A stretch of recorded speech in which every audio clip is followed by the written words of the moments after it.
Welcome to the Chinese Lore Podcast, where I retell classic Chinese stories in English. This is episode 79 of Investiture of the Gods.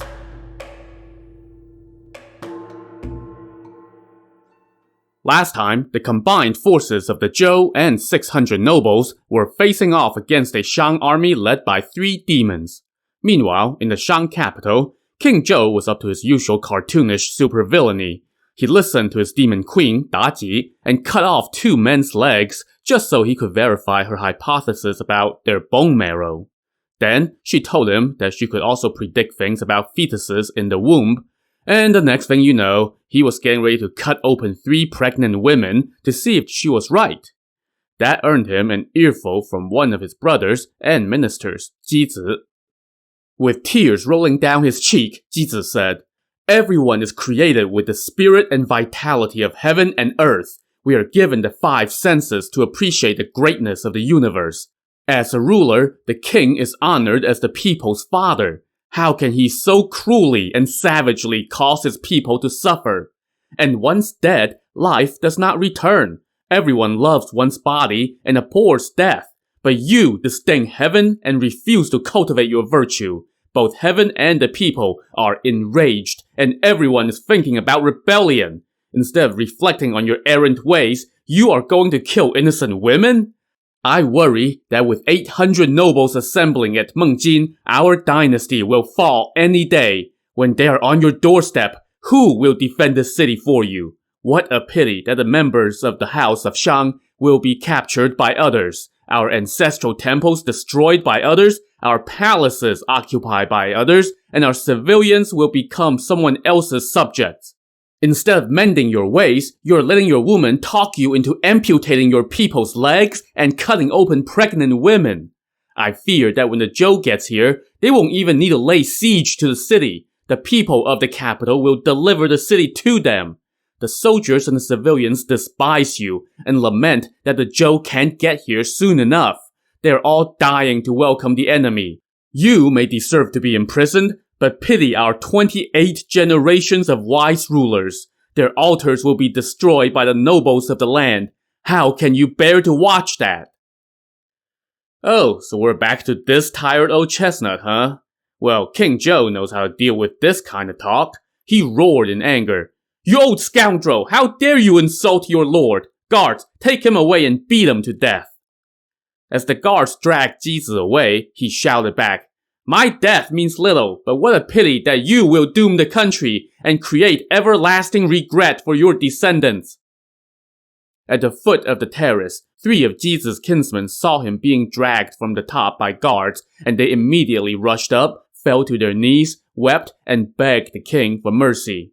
After much pleading, he relented and said, "Based on your counsel, I will merely reduce Jizi to a commoner." But then the queen Daji rushed out from the back and said, "Your highness must not. Jizi insulted you to your face. If you let him go, he will hold a grudge and conspire with the enemy to cause trouble." "Well then, what should I do with him?" King Zhou asked. "In my view, you can shave his head and imprison him in the palace as a slave, so that all can see the law being applied and no one else will dare to act up, including other officials." King Zhou went along with that idea and imprisoned his own kinsman as a slave. One of his other brothers, who was present, Weizi, watched the horror of it all and realized that there was no saving the Shang. After he and the other 2 members of the royal house descended the terrace, they wept aloud. Weizi then suggested to the other 2, "Let's flee somewhere else and live in anonymity so as to preserve the line of our house." So the 3 of them packed up and left to live in obscurity. Meanwhile, atop the Deer Terrace, King Zhou got back to the science experiment that he was running before being so rudely interrupted. He had the 3 pregnant women brought forth. Daji pointed at one of them and said, "She's carrying a boy. He's facing left." King Zhou signaled to his guards, and they promptly sliced open the woman's womb and inspected the fetus. And sure enough, it was just as Daji predicted. They repeated this gruesome deed with the other 2 women, and Daji was correct on every count. "You are truly divine," King Zhou praised her, standing amid this gory scene, while up above, the sky turned dark, and the light of the sun and the moon dimmed.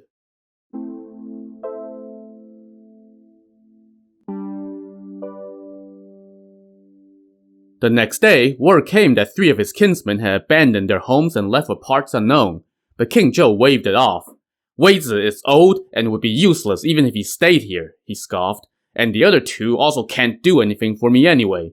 Good riddance. My commander Yuan Hong has been victorious, so the Zhou army won't be able to do anything anyway. And so he turned the debauchery dial up to 11 again, ignoring the affairs of state while continuing to go out of his way to draw the wrath of all who lived under his tyranny. But meanwhile, he still had a recruitment poster up, and one day, 2 men answered the call. They both had vicious appearances. One had a blue face, eyes that resembled golden lamps, a huge mouth with protruding teeth, and a tall stature. The other had a face that resembled melon skin, a mouth that looked like a basin of blood, dagger-esque teeth, short red hair, and 2 horns atop his head. They went to see Fei Lian, the minister in charge of recruitment. He was taken aback by their appearances and asked for their names. They introduced themselves as brothers named Gao Ming and Gao Jue. "We are civilians of the Shang," the 2 said as they bowed. "We heard that Jiang Ziya was encroaching on the king's territory, so we have come to volunteer our services to repay the state. We do not dare to hope for any remuneration. We only want to defeat the Zhou and cleanse the shame that they have brought to the king." Fei Lian then brought them to the Deer Terrace and introduced them to the king. When he saw their strange appearances, King Zhou was also taken aback, but then he said, "You 2 look like true heroes." He then made them both high-ranking generals. They thanked him and went to a feast in their honor. The next day, they headed to Mengjin to join the fight, bringing with them rewards for the Shang army. When they arrived at the front lines, they were greeted by the Shang commander Yuan Hong. Yuan Hong and company received the king's edicts and rewards and welcomed their 2 new comrades. Yuan Hong immediately recognized Gao Ming and Gao Jue as a peach demon and a willow tree demon from Chessboard Mountain. In turn, they also recognized him as the white monkey demon from Osmanthus Mountain. They were all delighted to see each other. The next day, Yuan Hong sent the Gao brothers out to challenge for battle. They did so, and Ne Zha went out to face them. He saw 2 vicious-looking figures approaching on foot. After trading names and a couple quick verbal jabs, they started trading blows. Ne Zha powered up to his 8-armed, 3-headed form and hurled his universal ring, striking Gao Jue on the head, turning him into a cloud of golden sparks that soon dissipated. He then dropped his fire dome on Gao Ming and summoned the dragons to scorch him with their sacred fire, reducing him to ashes. This done, Ne Zha returned to camp and reported his easy victory to Jiang Ziya. But the next day, word came that Gao Ming and Gao Jue were outside demanding battle yet again. "You killed them yesterday, so why are they back again today?" Jiang Ziya asked Ne Zha. "They must just have some little escape tricks," Ne Zha said. "Please go out in person and we'll find out the truth." So Jiang Ziya ordered his forces and those of the 600 nobles to go out. As they lined up, across the way, Gao Ming said to his brother Gao Jue, "That Ne Zha said we just have some little escape tricks and that they are going to check us out." How did he get wind about what Ne Zha said in the Zhou camp? Anyway, the Zhou forces lined up and Jiang Ziya rode out to the front and shouted, "Gao Ming, Gao Jue, how dare you go against heaven's will and resist our great force? You are seeking your own destruction." Gao Ming roared with laughter and shot back, "Jiang Ziya, I know you're a disciple of the Chan sect. I figure you won't have encountered true masters like us. Let's fight it out today." As he spoke, he and his brother raised their weapons and charged. From the Zhou side, Ne Zha's father Li Jing and Yang Ren, the guy with hands for eyes, rode out to face them. As they squared off, Yang Jian looked on from the Zhou lines and saw the Gao brothers' demonic aura. After the fight went on for a bit, Yang Ren took out his magic fire fan and waved it at Gao Ming, but Gao Ming vanished in a streak of black light. Meanwhile, Li Jing uncorked his magic pagoda to trap Gao Jue inside, but Gao Jue also vanished in the blink of an eye. Seeing this, the Shang commander Yuan Hong ordered his fellow demons Wu Long and Chang Hao to go fight, so they rode out and were met by Ne Zha and Yang Jian. As those four squared off, Yuan Hong galloped out on his white horse, raised his steel staff, and made for Jiang Ziya. But from behind Jiang Ziya, Thunderbolt and Wei Hu charged out to take him on. While Thunderbolt attacked from the air, Wei Hu unleashed his demon-taming club. As the club came crashing down toward him, Yuan Hong quickly turned into a beam of white light and fled. His horse, however, was crushed to a pulp by the club. Meanwhile, Yang Jian unleashed his sky-barking hound against Chang Hao. However, Chang Hao was a snake demon, and he was able to turn into a gust of black smoke and run away. His comrade Wu Long was trapped by Ne Zha's sacred fire dome, but he too managed to turn into a gust of blue smoke and slip away. So all that fighting was for naught. After Jiang Ziya returned to camp, Yang Jian came to see him and said, "Today's fight was useless. When I took leave of my master, he told me to beware of the 7 demons of Osmanthus Mountain once I get to Mengjin. From what I saw today, none of our magic weapons are of any use, as the enemy managed to turn into smoke and run away.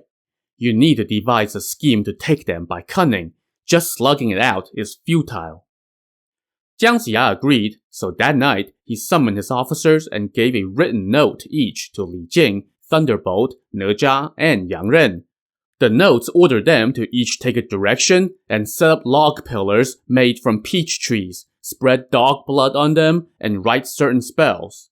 Then he gave a note to Yang Jian, telling him to prepare to summon thunder and attack from the top of the logs.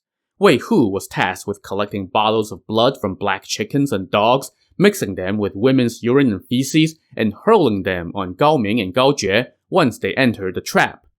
Everyone snapped to, and then Jiang Ziya went outside his camp and laid down his trap. Meanwhile, over in the Shang camp, Gao Ming and his brother were having a big old laugh, scoffing, "What a waste of time! Let's see how they're going to capture us." So how did they know about Jiang Ziya's plans? In any case, the next day, Jiang Ziya personally went to the Shang camp to demand battle. Yuan Hong sent out the Gao brothers, and they shouted, "Jiang Ziya, you call yourself the Grand Commander of the Shang Extermination Army, but in our view, you are nothing but a scoundrel. You are a disciple of the Chan sect. You should be deploying your troops to fight it out with us. Why are you setting up a trap and planning to douse us with chicken and dog blood? We aren't ghosts. Why would we be afraid of your sorcery?"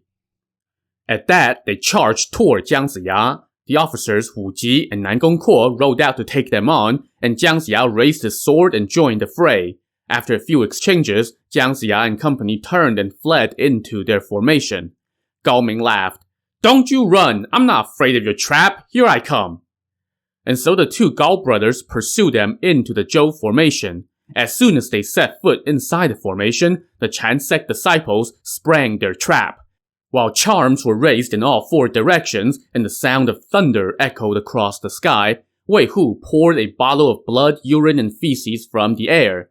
But by the time the filth splattered on the ground, the Gao brothers had long since escaped as beams of light.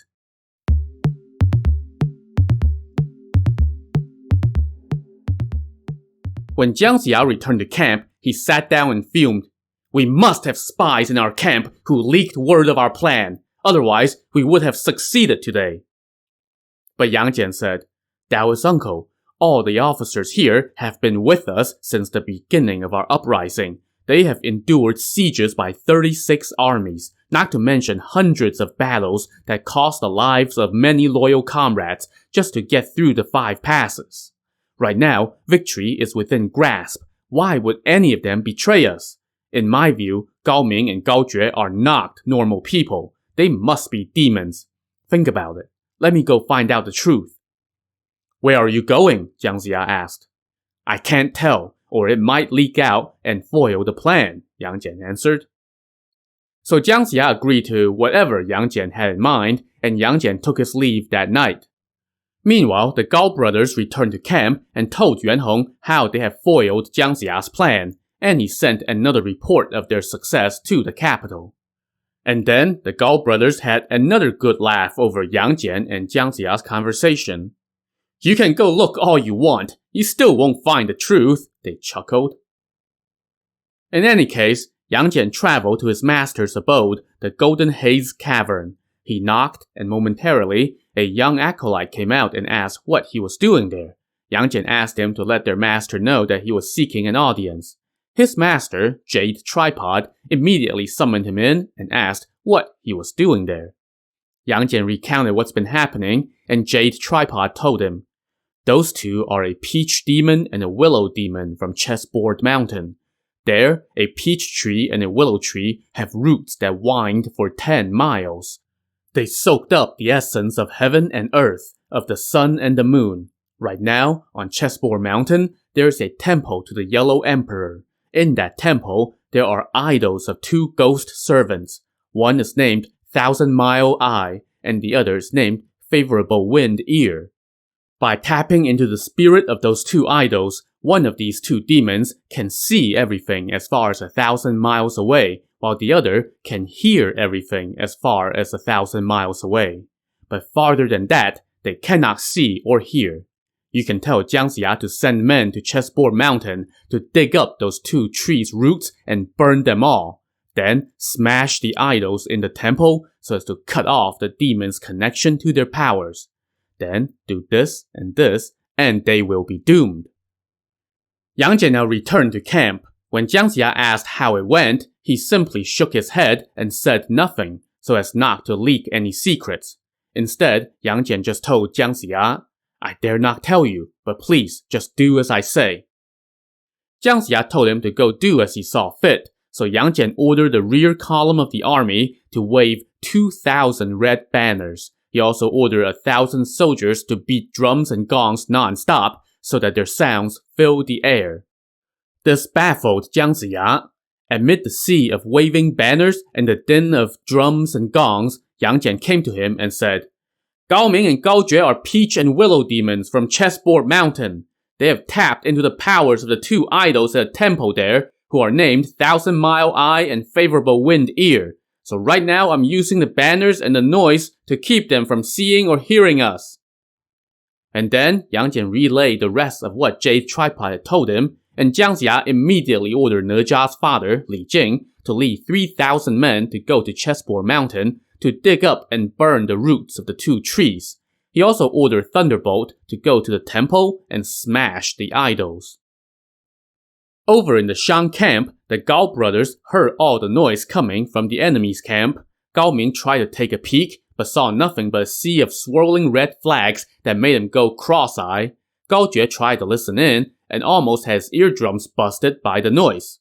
So the 2 of them were quite restless, but completely in the dark about the enemy's plans. The next day, Thunderbolt reported back that he had smashed the 2 idols and burned the temple to the ground. Jiang Ziya was delighted and immediately ordered his Taoist followers to set up a terrace with a giant urn in the center and charms all around. By the time they got done, Li Jing had returned from destroying the roots of the 2 trees on Chessboard Mountain. At the same time, Jiang Ziya's 3rd provisions officer, the General Zheng Lun, arrived with his shipment. Over in the Shang camp, the commander Yuan Hong was thinking to himself, "We have fought numerous times against the enemy, but have not gained any advantage. It's been a waste of time and effort." So he secretly sent word to his demon comrades Chang Hao and Wu Long, telling them that he was going to send the Gao brothers to lead a night raid on the Zhou camp. He also ordered his human officers to serve as backup.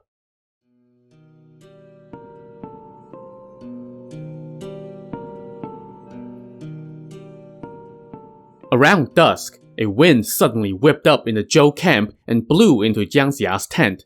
He thought it strange, so he cast a little divination with his fingers and was elated by the results. He immediately sent word out to all his officers to be ready, while he himself took a bath, ascended the terrace, and waited.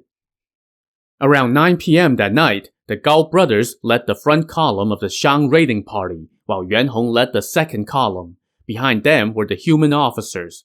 One of them, Lu Renjie, said to another, Yin Chengxiu, "Brother, in my opinion, tonight's raid not only will not succeed, but is sure to end in disaster. Jiang Ziya is adept at war and knows how to adapt on the fly, and he has numerous powerful Taoists in his service. How can they not be prepared? Let the two of us hang back and proceed as the situation dictates. At the front of the column, the Gao brothers approached the Zhou camp, set off an explosive, and charged in with a loud roar. Yuan Hong, accompanied by his comrades Chang Hao and Wu Long, followed right behind. From atop his terrace, Jiang Ziya was pacing with his hair down and his sword drawn. A dense fog now descended on the camp. Magical nets closed in from above and below, while lightning flashed, thunder roared, and the cries of battle raged non-stop. Within the camp, horns blew so loud that they shook heaven and earth. As soon as Gao Ming and Gao Jie crashed into camp, they made for the command tent, but they were greeted by the roar of the Zhou army and the sound of an explosive. Li Jing, Yang Ren, Ne Zha, Thunderbolt, Yang Jian, and Wei Hu all charged out and encircled the Gao brothers. Jiang Ziya now unleashed his god-beating staff. With nowhere to run, Gao Ming and Gao Jie fell to the staff as it spilled their brains across the ground.